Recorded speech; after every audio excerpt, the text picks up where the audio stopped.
자, 문제풀이 두 번째 시간입니다. 16페이지 11번 한 차례죠. 11번 반사회 질서 행위와 관련된 것들이죠.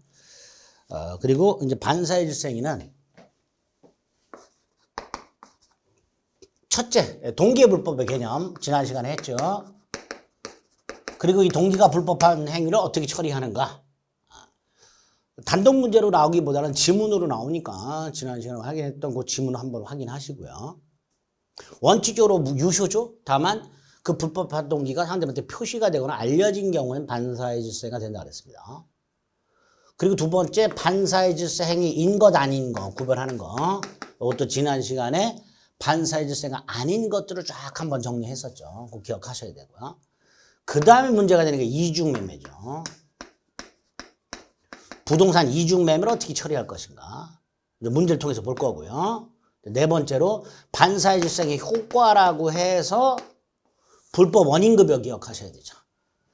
원래 법률행위가 무효라면 이행할 필요가 없고요. 이행을 했다면 부당이득 반환을 청구하는 게 원칙이죠. 그런데 반사회 질서 행위로 무효일 때는 급부한 것을 반환 청구 못하도록 해놨죠. 그걸 불법 원인급여라고 한다고 했습니다. 그거 그 효과 기억하시면 됩니다. 자, 1번 취득시가 완성된 부동산 소유자라고 되어 있습니다. 갑소유 땅을 을이 20년을 점유해요. 그럼 점유 취득시가 완성됐죠. 그럼 이전득이 청구권이 생기죠. 자, 을이 갑에게 취득시 완성을 이로 이전득이를 청구했어요. 그런데 갑이 팔아버려요. 자, 요거 원칙적으로 이중매매하고 똑같이 취급하죠. 그래서 먼저 등기한 병이 소유권을 취득하고 을은 병에게는 취득시효를 주장 못하는 게 원칙이죠. 그죠? 그런데 이중매매가 무효인 걸 확대 적용해서 갑이 을의 시완성 사실을 알고도 병에게 팔아먹었다. 불법행위가 되죠. 그 불법행위에 병이 적극 가담했다. 이때도 반사회 질서가 되죠. 이렇게 우리 대법원의 이중매매, 반사회 질서가 무효라는 이중매매를 제1행위나 제2행위가 매매가 아닌 것에도 확대하죠. 지금 1번 지문을 보면 제1행위가 취득시 완성이죠. 제2행위는 증여죠.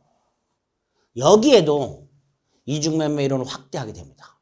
그래서 1번 취득시 완성됐다는 사실을 갑이 알고도 팔아먹었어요. 증여했어요. 누구하고? 아들과 공모해서. 뭐예요? 이 적극가담이죠. 그래서 1번은 반사회 질서로 무효가 된다. 이렇게 되겠죠. 2번. 자, 도박자금을 빌리는 거 반사회 질서라 그랬습니다.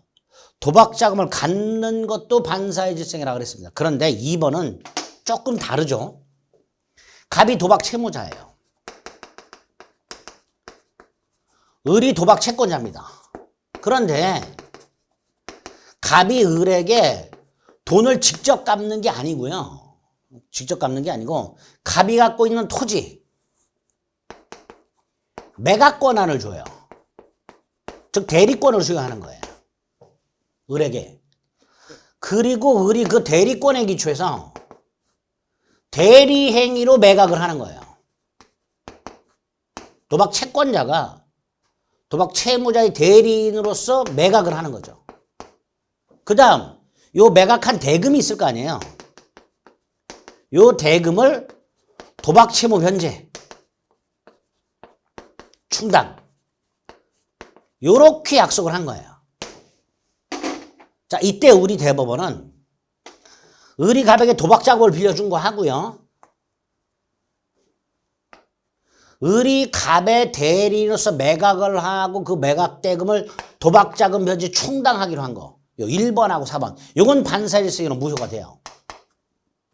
그런데 가운데 있는 거 도박 채무자가 도박 채권자에게 매각 권한을 부여하고 도박 채권자가 대리인으로서 매각하는 행위 요 두 개는 반사회 질서가 아니다가 되죠. 왜? 아무것도 모르고 땅을 산 병 소유권 취득해야 되잖아요. 그러니까 갑이 을에게 도박 토지 매각 권한을 부여한 행위 및 을이 갑의 대리인으로서 매각하는 행위는 반사회 질서가 아니고 유효가 됩니다. 그게 2번이죠. 도박채무 변제를 위하여 그 다음 부동산 처분 권한을 위임하고 그 위임받은 채권자가 그러한 사정을 모르는 제3자에게 매각하는 행위. 이건 반사일세가 아니죠. 유효죠. 따라서 2번이 답이 되겠죠. 자, 3번 지난 시간에 봤어요. 증언이라고 되어 있고요. 사회통념상 용인될 수 있는 수준을 넘었다고 되어 있죠. 이건 반사일세는 무효죠.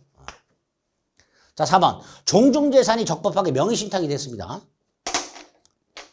종중부동산이 종원에게 명의신탁을 해놨어요. 그런데 이거를 팔아먹은 거예요. 명의수탁자가. 그리고 적극가담을 했어요. 제1행위는 명의신탁이죠. 제2행위가 매매죠. 여기에도 이중매매가 확대 적용되죠. 따라서 명의수탁자의 배임행위에 적극가담하면 이때는 반사의 질식으로 무효가 되죠. 자, 5번 금전소비대차계약과 함께 이율을 약정했는데 그 이율이 사회통념상 허용한 대로 초과해요. 그러면 그 초과 부분 약정이 무효라고 그랬죠. 초과 부분이 반사의 질식은 무효가 된다고 그랬습니다. 그래서 아닌 것은 2번이 답이 되겠죠. 2번 판례는 잘 기억을 해 두셔야 됩니다.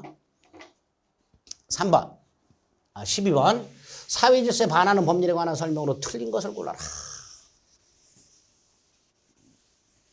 어떤 일이 있어도 이혼하지 않겠다. 이 개인의 자유를 억압하는 거죠. 반사질서가 됩니다. 2번 부첩관계를 단절하면서 종료하면서 그걸 조건으로 뭐 하는 거예요? 대가를 지급하기로 했죠. 이건 반사질서가 아니라 그랬죠.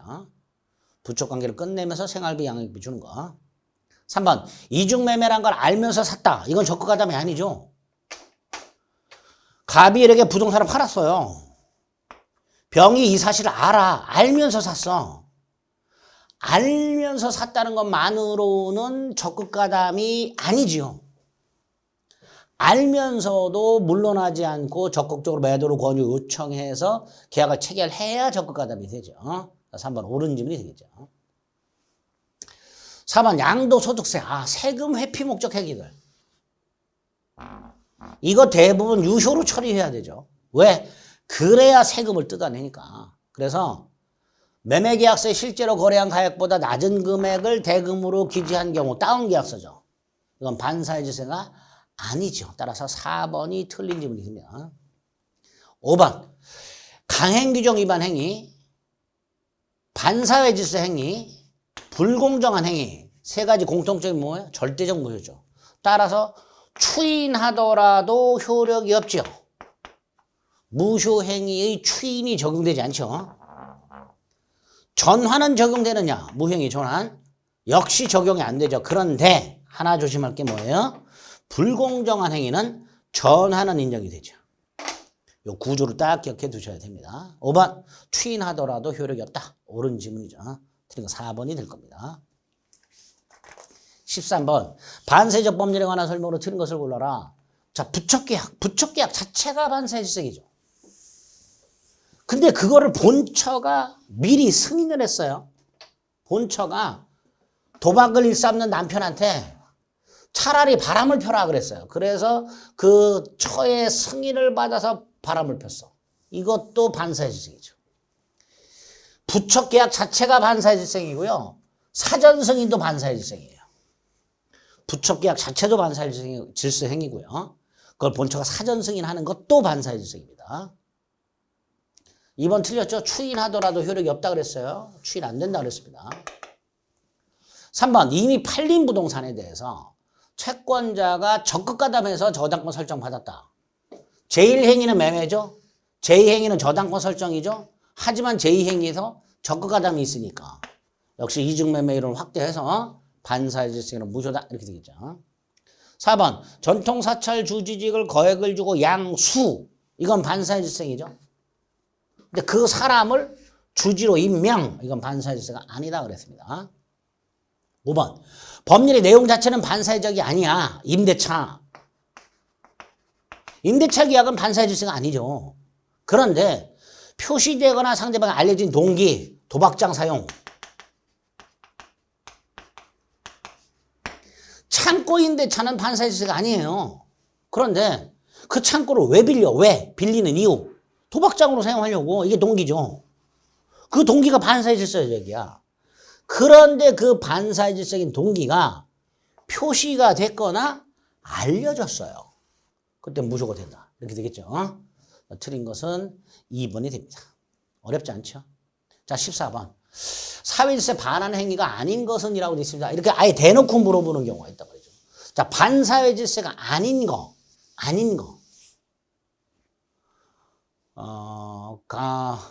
강제평을 면할 목적에 허위의 근저당권 설정하는 행위, 강박이라는 불법적 방법이 사용된 경우, 아까 봤던 세금 회피 목적의 행위들, 민사사건 성공보수 약정, 무허건물 임대차, 그 다음에 뭐 주지임명, 비자금 소극적 임치, 다 반사회질서가 아니었죠. 그리고 좀 전에 했던 판례가 하나 있었어요. 도박채무 변제를 위해서 채무자가 부동산 처분권에 관한 대리권을 도박채권자에게 수여하는 행위, 이거 반사회질서가 아니죠. 그리고 도박채권자가 그걸 매각하는 행위까지 반사회질서가 아니라 그랬습니다. 답은 1번이죠. 2번은 보험금 부정 취득할 목적의 다수의 보험계약, 반사회질서이죠. 3번 변호사 아닌 자가 소송사건을 대리하는 것까지는 괜찮아요.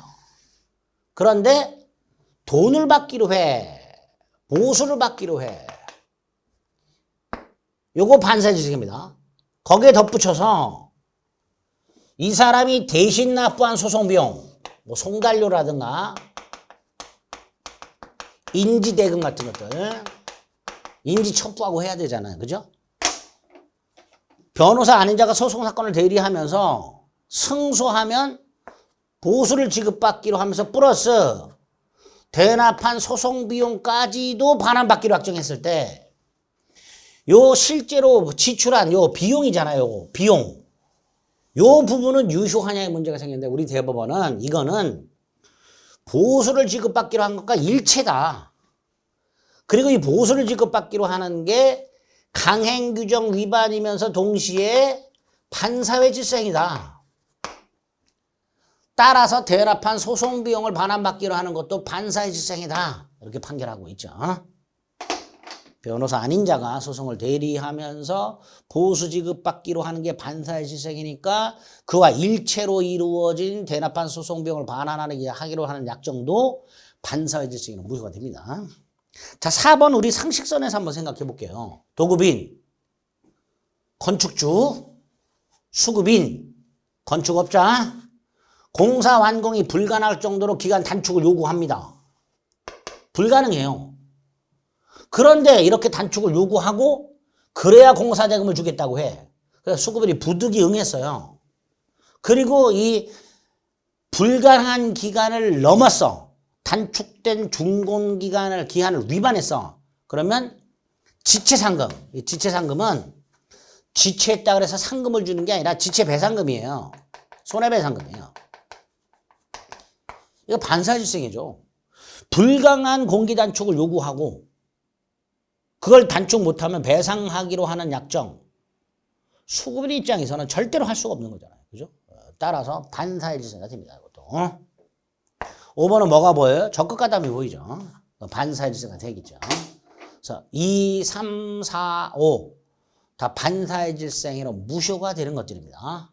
이런 식으로 문제를 통해서 다시 한번 반사회질서행위인 것과 아닌 것들을 암기를 좀 해주시면 되겠습니다. 15번 다음 중 범죄 행위가 발생하는 거, 즉 유효를 고르라는 거죠. 나머지 4개는 무효겠죠. 하나하나 봅니다. 형사사건 성공보수약정이라고 되어 있네요. 이거 반사회질서행위는 무효죠. 구별해야 될 게 뭐야? 민사사건이죠. 이거는 유효죠. 형사사건 성공보수약정은 무효, 민사사건 성공보수약정은 유효, 이렇게 되죠. 2번 또 나왔어요. 소송에서 증언을 하면 돈을 줘요. 그런데 통산 용인되는 수준의 실비라고 돼 있어요. 이걸 초과하진 않아. 유효죠. 3번 부척관계를 사전에 승인하는 거 반사회질서행위죠. 4번 변호사 아닌 자가 승소를 시켜주는 대가로 뭘 받기로 하는 거 반사회질서행위죠. 특히 4번은 강행규정 위반이면서 동시에 반사의 질성이죠. 5번 지방자치단체가 골프장 사업계획을 승인하면서 기부금을 받기로 했다. 겉으로는 기부금이지만 뭐예요? 뇌물이죠. 공무원에 대해서 부정한 행위를 청탁하면서 대가를 지급하기로 하는 이런 것들이 다 뇌물을 주는 거고 이것도 반사의 질성으로 무효가 됩니다. 그래서 답은 2번이 되겠죠. 여러 번 봤던 거고요. 자, 그 다음에 이제 이중매매가 나왔어요.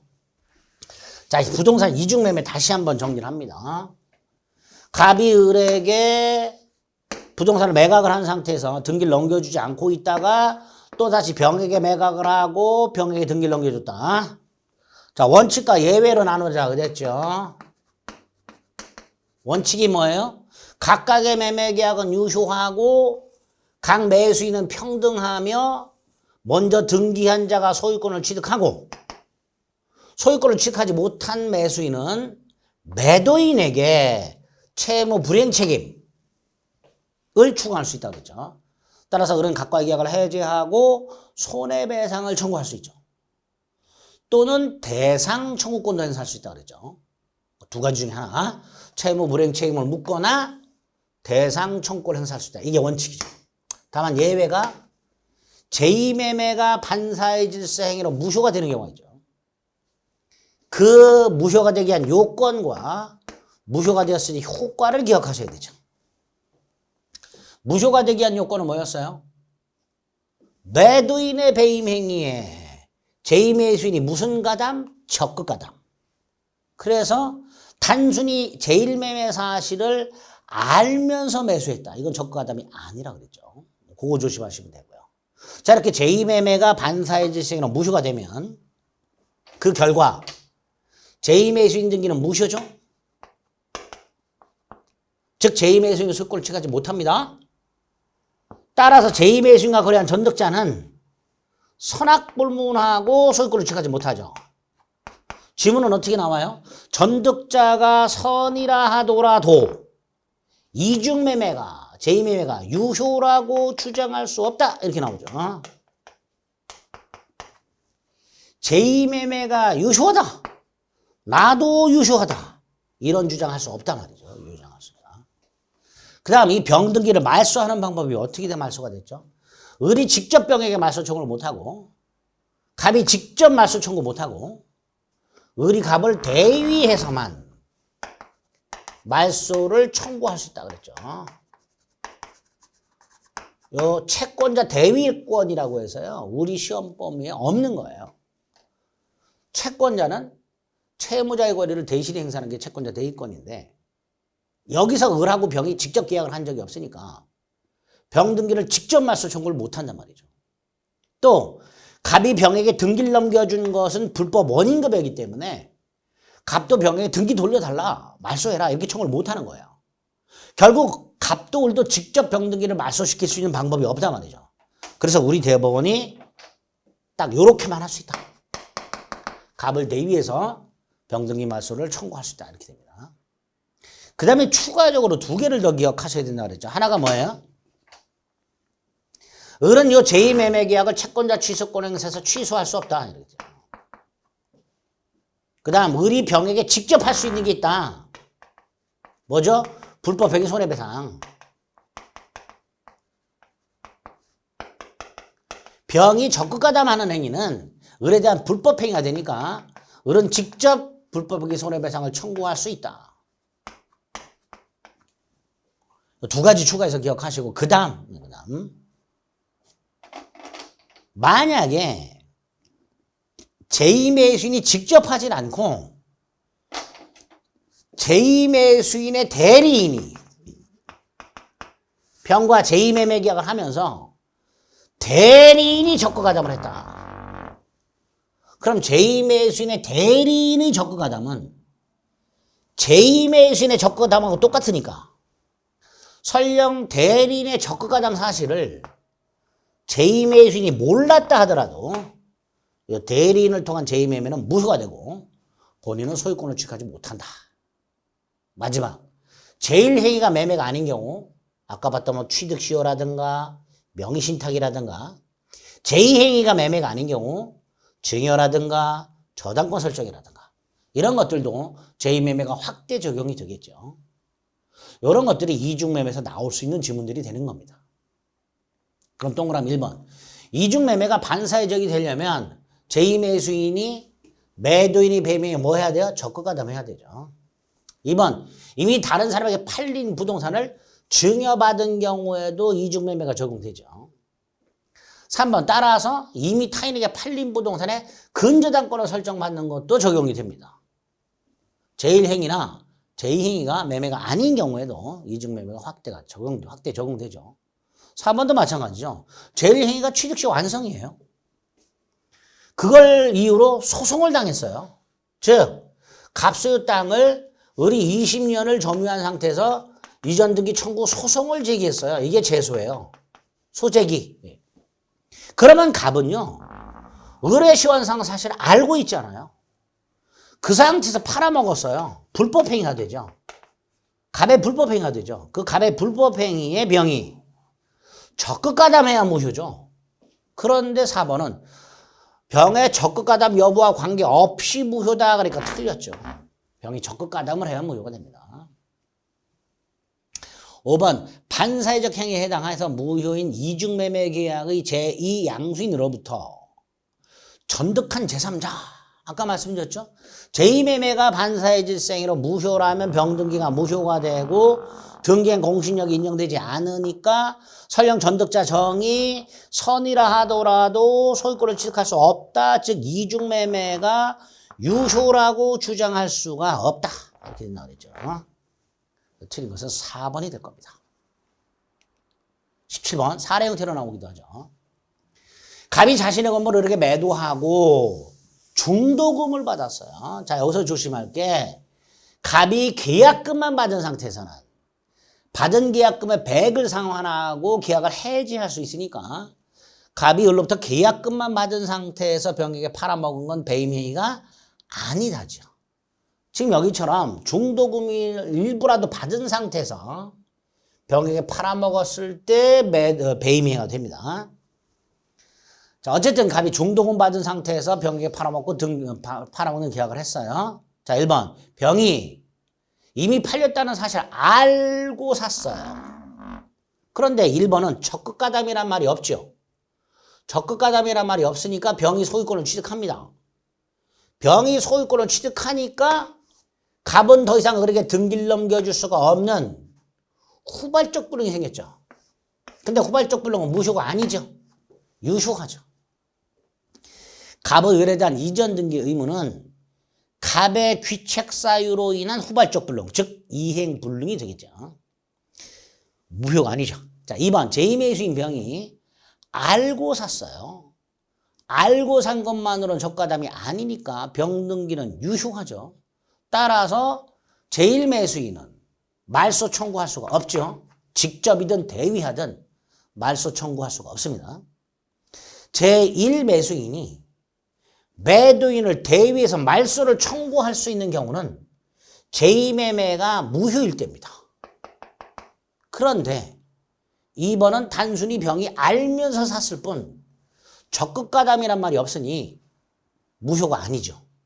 따라서 직접이든 대위든 말소 청구할 수가 없습니다. 3번 제2매수인 병이 알면서 샀어요. 역시 적극가담이란 말이 없죠. 따라서 무효가 아니다. 옳은 지문이죠. 4번 을은 각과 병 사이의 제2매매 계약을 채권자 취소권 행사에서 취소할 수 있는가? 자, 채권자 취소권 자체가 우리 시험 범위가 아닙니다. 취소할 수 없습니다. 이유는 채권자 취소권 행사하려면 이 채권자의 채권은 원칙이 금전 채권이어야 돼요. 받을 돈이 있어야 돼요. 그런데 을이 갑에 대해서 갖고 있는 건 금전 채권이 아니라 이전등기 청구권이라는 특정물 채권이죠. 그죠? 그러니까 채권자 취소권 안 된다 이렇게 되는 거죠. 5번 제2매수인 병이 매도인의 배명에 적가담이 나왔어요. 그럼 제2매매는 무효죠. 따라서 제2매수인과 거래한 정, 이 설령 선이라 하더라도 정은 소유권을 취득할 수가 없지요. 그래서 틀린 지문이죠. 옳은 거 3번이 될 겁니다. 18번 갑이 자기 소유 부동산을 을에게 3억 원에 팔고 계약금 등 대금 전부를 수령했으나 병의 적극적 권유에 의해서 병에게 다시 팔고 병에게 등기를 넘겨줬습니다. 자, 병의 적극적 권유가 있으니 갑병 매매는 반사의 질서 행위로 무효가 됐죠. 1번 반사적 행위에 해당한다. 2번 갑은 백을 상환해서 해지할 수 있는가? 안 되죠. 갑이 을로부터 받은 대금 중 계약금의 백을 상환하고 해지하려면 딱 계약금만 받은 상태여야 되죠. 대금을 전부 수령했으니까 2번 틀렸죠. 3번 자, 갑의 을에 대하여 부담하는 이전 등기 의무는 이행불능이 아니다. 아니죠. 다시 한번 조심을 구별하셔야 돼요. 제2매매가 유효하다면 병이 소유권을 취득하니까 갑의 을에 대한 이전 등기 의무는 아까 이행불능이 된다 그랬어요. 하지만 제2매매가 무효라면 을은 갑을 대위해서 병등기 말소를 청구하고 다시 갑에게 이전 등기를 청구할 수 있죠. 따라서 제2매매가 반사의 질서 행위로 무효라면 갑이 을에 대해서 부담하는 이전 등기 의무는 이행불능이 아니게 됩니다. 구별해야 된다. 제2매매가 유효라면 이행불능이고요. 제2매매가 무효라면 이행불능이 아니다. 이렇게 구별해서 기억해 두시면 되겠습니다. 자, 4번. 을은 채권자 대위권 행사해서 병등기 말소를 청구할 수 있다지요. 있다. 제2매매가 무효니까. 5번. 을은 병에게 직접 할 수 있는 게 있었죠. 뭐죠? 불법행위 손해배상을 청구할 수 있다. 옳은 지문이죠.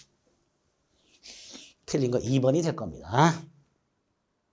이런 식으로 이중매매와 관련된 내용들이 어떻게 출제가 되는가 꼭 정리해서 사례 형태로 대비를 꼭 해 주셔야 됩니다. 자, 그 다음에 이제 104조가 나왔어요. 불공정한 행위, 폭리행위를 말하죠. 자, 104조도요. 나올 만한 지문들이 거의 정해져 있죠. 첫째, 불공정한 행위는 반사회 질서 행위 일종이죠. 따라서 불공정한 행위에 해당이 되면 동시에 반사회 질서 행위에도 해당이 되죠. 요건이 어떻죠? 세 가지죠. 급부와 반대급부의 현저한 불규정. 자, 이때 급부와 반대급부 현저한 불규정은 행위 당시 객관적 가치로 판단해라. 이렇게 되죠. 행위 당시 객관적 가치. 피해자의 궁박 경설 또는 무경험이 필요하죠. 첫째, 궁박 경설 또는 무경험 셋 중에 하나는 충분하다. 두 번째, 궁박은 정시적 궁박을 포함한다. 세 번째, 무경험은 거래 일반 경험 부족을 의미한다. 네 번째, 대리인의 경우에 궁박은 본인 기준, 경설 무경험은 대리인 기준이 되죠. 세 번째가 폭리자의 폭리 의사가 필요하죠. 즉, 피해자가 궁박하거나 경솔하거나 무경험하다는 것을 알면서 그걸 이용하려는 의사가 있어야 불공정한 행위가 성립하게 됩니다. 입증 책임이 나오죠. 전부 누가 입증해야 돼요? 무효주장자, 즉 피해자가 증명해야 되죠. 따라서 급부와 반대급부의 현저한 불규정이 증명되었다 하더라도 궁박경설 무경험이나 폭리의사 따위가 추정되지 않는다. 여기까지 기억하셔야 돼요. 추정되지 않는다. 적용 범위가 나오죠. 역시 외워야 되죠. 증여, 기부, 경매 적용되지 않죠. 그러나 부재소 합의 여기에 적용되지요. 증여, 기부, 경매는 불공정한 행위가 성립할 여지가 없고요. 부재소 합의는 불공정한 행위가 될 수가 있지요. 자, 효과가 관해서 뭘 기억하셔야 돼요? 추인하더라도 효력이 없다. 추인은 적용 안 된다. 그러나 전환은 적용된다. 또 하나, 불법 원인급여가 폭리자에게만 적용된다. 따라서 폭리자는 반환 청구할 수 없다. 그러나 피해자는 반환 청구할 수 있다. 이런 것들이 불공정한 행위에서 나올 수 있는 지문 거의 전부입니다. 그럼 동그라미 1번. 피해자 궁박경설 또는 무경험을 이용하려는 폭리자의 악의. 이게 뭐예요? 이용하려는 폭리자의 악의. 이게 뭐예요? 이게 폭리의사죠. 폭리의사는 불공정한 범죄 성립 요건 2죠. 전환이 적용될 수 있죠. 138조. 궁박이라 하면 정치적 심리적 원인에 기인한 것을 포함하지요. 무경험이란 결의 일반 경험 부족을 의미하죠. 특정 영역의 경험 부족이 아니라. 대리인이라고 되어 있습니다. 궁박은 누굴 기준으로? 본, 궁본. 경설 무경험은 누굴 기준으로? 경무대. 대리인 기준 이렇게 되겠죠. 따라서 옳은 것은 2번. 불공정한 행위는 아주 쉬워요. 20번. 불공정한 행위가 성립하기 위한 요건인 궁박경설 무경험은 1번만 갖춰도 충분하죠. 조문에 뭐라고 돼 있어요? 궁박경설 그리고가 아니라 또는 무경험이라고 되죠. 2번. 피해자가 궁박경설 무경험 상태에 있었다 하더라도 상대방이 이용하려는 의사, 폭리행위, 악의라고도 한다고 그랬죠. 이게 없어. 그럼 불공정한 행위 성립하지 않죠. 3번 증여나 기부라고 되어 있죠. 증여나 기부는 급부만 있고 반대급부 자체가 아예 없죠. 그러니까 급부와 반대급부 현저한 불균형이 있을 수 없으니 불공정한 행위에 해당할 수가 없게 됩니다. 3번 또 나왔어요. 경무대리인이죠. 궁본이죠. 틀렸죠.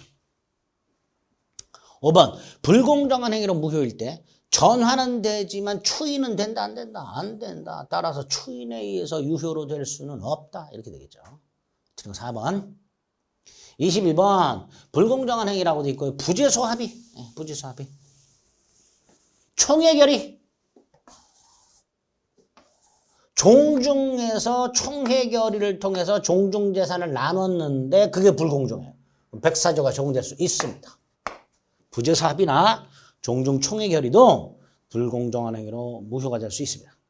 2번 매매대금이 과다해서 불공정한 행위야. 1억짜리 땅을 10억에 팔았어. 그럼 무효죠. 근데 그걸로 끝나는 게 아니고 우리 대법원은 그 대금을 적정한 금액으로 감액해서 새로운 매매로 전환시켜줘요. 유효한 매매로.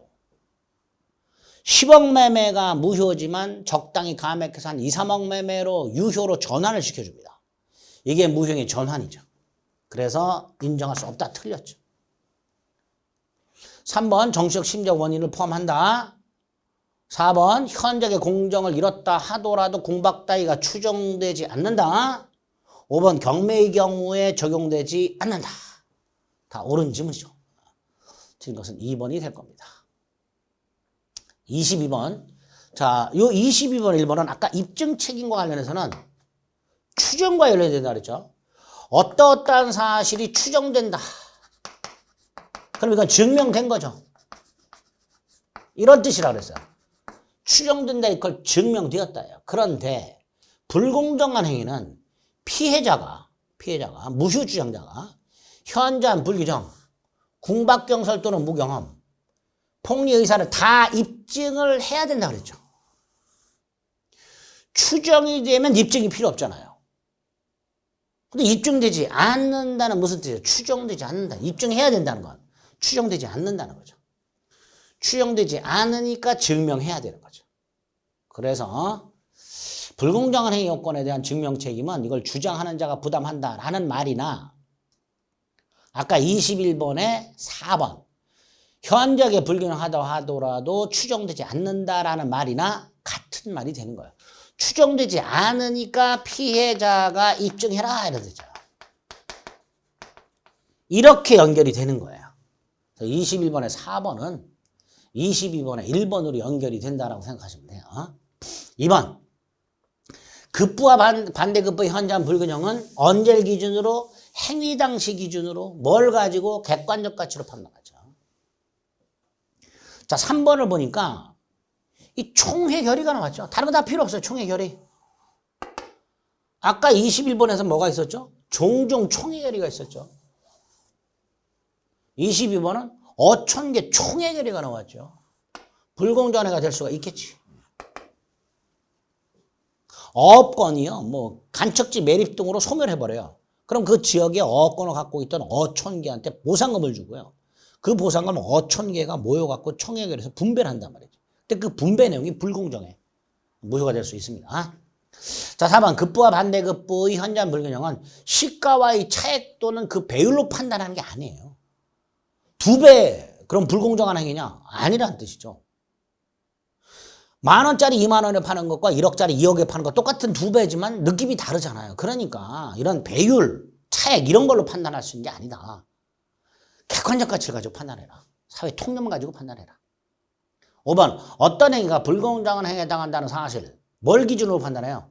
사실심 변론 종결시? 이게 언제예요? 몰라 우리 사실심 변론 종결시가 언제인지 우리가 어떻게 알아요? 공부한 적이 없는데. 그죠? 다만 우린 이건 알죠. 행위 당시라는 거예요. 사실심 변론 종결시가 언제인지 몰라. 하지만 행위 당시를 기준으로 판단해야 된다는 거 알아요. 그러니까 5번 틀렸잖아요. 사실심 변론 종결시가 아니고 행위 당시 이렇게 되죠. 법원의 판결은 1심, 2심, 3심으로 간단히 그냥 상식 차원에서 들어주세요. 3심이 대법원이죠. 그리고 법원의 판단은 사실심이 있고 법률심이 있어요. 사실심은 별거 아니에요. 당사자 사이에 무슨 일이 있었는지 판단하는 게 사실심이에요. 당사자가 매매를 했냐, 임대차를 했냐. 매매를 했다면 무엇을 얼마에 사고 팔기로 계약을 했냐. 그 당사자 사이에 무슨 일이 있었는지를 판단하는 것을 사실심이라고 하고요. 두 번째, 거기에 법을 해석해서 적용하는 걸 법률심이라고 합니다. 그런데 1심하고 2심은 사실심, 법률심을 다 담당을 해요. 하지만 3심인 대법원은 법률심만 판단합니다. 그래서 대법원의 판단은요, 당사자의 잘잘못을 판단하는 게 아니라 1심이나 2심이 재판을 제대로 했는지를 판단하는 게 대법원이에요. 즉 법을 제대로 적용했는가, 법을 제대로 해석했는가만 판단하는 게 대법원이고 법률심이 됩니다. 따라서 사실심 변론 종결시란 2심에서 끝나면 1심 변론 종결시를 말하는 거고요. 2심에서 끝나면 2심 변론 종결시를 말합니다. 변론이란 게 뭐예요? 당사자가 법정에 나와가지고 자신이 인정받고자 하는 사실을 주장하고 증명하는 걸 변론이라고 해요. 이거를 법원이 듣고서 이제 재판을 해야겠다 그러면 그 변론을 끝냅니다. 그게 변론 종결이라고 하는 거예요. 몰라도 됩니다. 우리 시험에 안 나와요. 자, 어쨌든 5번과 관해서는 불공정한 행위에 해당이 되는가, 즉 급부와 반대급부가 현저하게 불균형한가, 그럼 언제를 기준으로 판단한다? 행위 당시를 기준으로 판단한다는 거. 사실심 변론 종결시가 아니라 이렇게 5번 질문이 틀린 거다 라고 확인하시면 되겠습니다. 자, 그러면 23번이 나왔네요. 자, 우리는 지금 법령의 목적 요건과 관련해서 지난 시간과 이번 시간에 걸쳐서 확정성, 가능성, 적법성, 사회적 타당성에서 확인해야 될 것들을 쭉 확인했어요. 그 다음에 이제 마지막으로 봐야 될 게 법률의 해석입니다. 이 법률의 해석은 목적 요건이 확정성, 가능성, 적법성, 사회적 타당성이잖아요. 이 중에서 이거 확정성, 이거와 연결된 거예요. 법률의 해석이란 목적이 무엇인지를 확정하는 것, 이게 해석이 됩니다. 자, 이때 법률의 해석 방법이 있잖아요.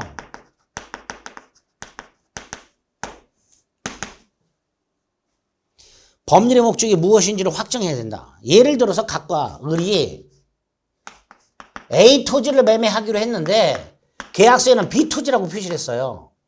의사는 A 토지인데 표시를 B 토지로 했을 때 각과 을은 A 토지를 매매한 거냐, B 토지를 매매한 거냐, 이걸 먼저 확정을 해야 될 거예요. 이걸 법률의 해석이라고 합니다. 즉 법률의 해석이란 의사 표시를 해석하는 건데 여기서 문제가 생긴다. 어떤 문제?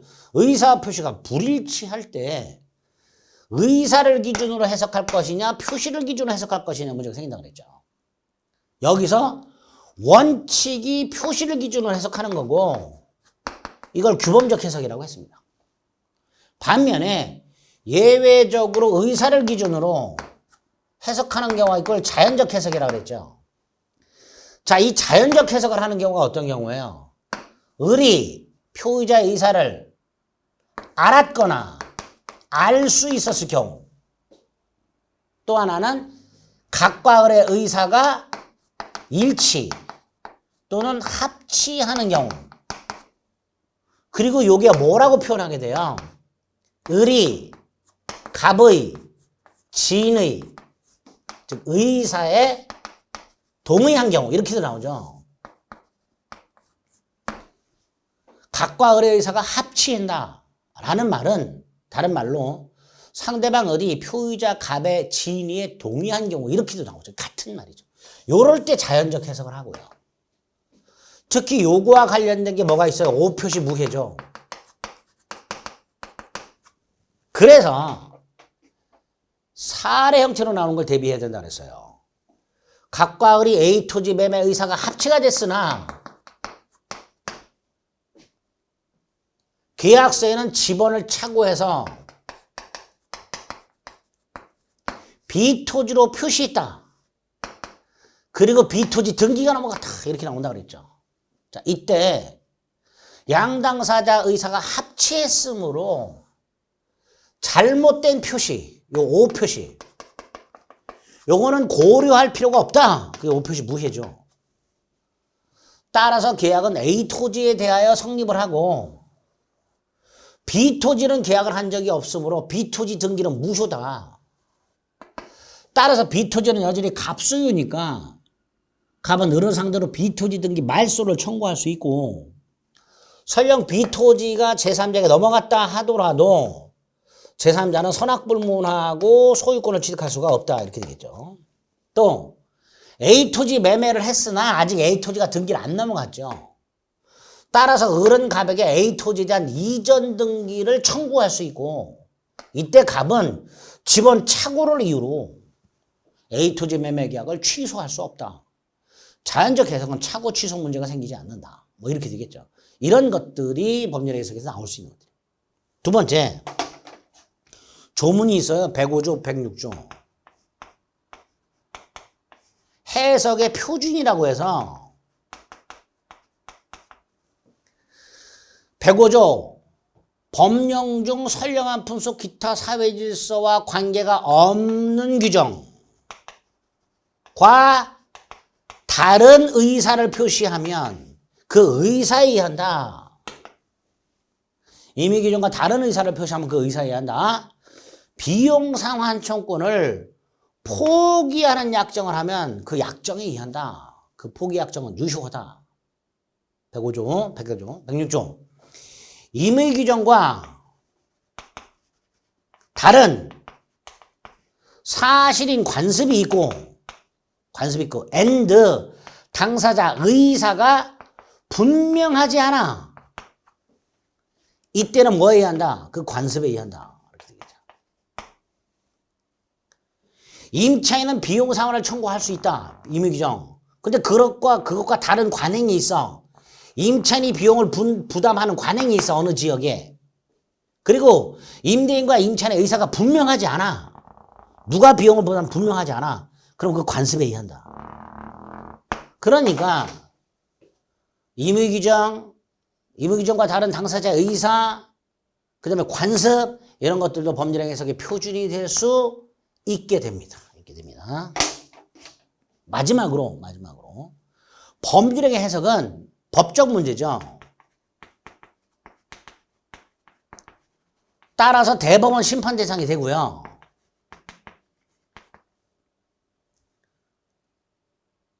1,2심 법원이 해석을 잘못하면 대법원에서 심판할 수 있고요. 그 다음에 그 해석은 법원의 존속적 권한이죠. 따라서 매매계약을 체결하면서 그 계약 내용에 의문이 있으면 매도인 해석에 따른다라는 특약을 했다 하더라도 법원은 그 특약에 구애받지 않는다. 즉 매도인 해석에 따를 필요가 없다. 이렇게 되겠죠. 그게 법원의 전속적 권한이기 때문에 그렇습니다. 그래서 해석에서는 이런 것들이 지문으로 나올 수가 있어요. 그래서 정리를 일단 이렇게 해놓고 잠시 쉬었다가 문제풀이를 보도록 하겠습니다. 그래서 25번 문제부터는 잠시 쉬었다가 보겠습니다.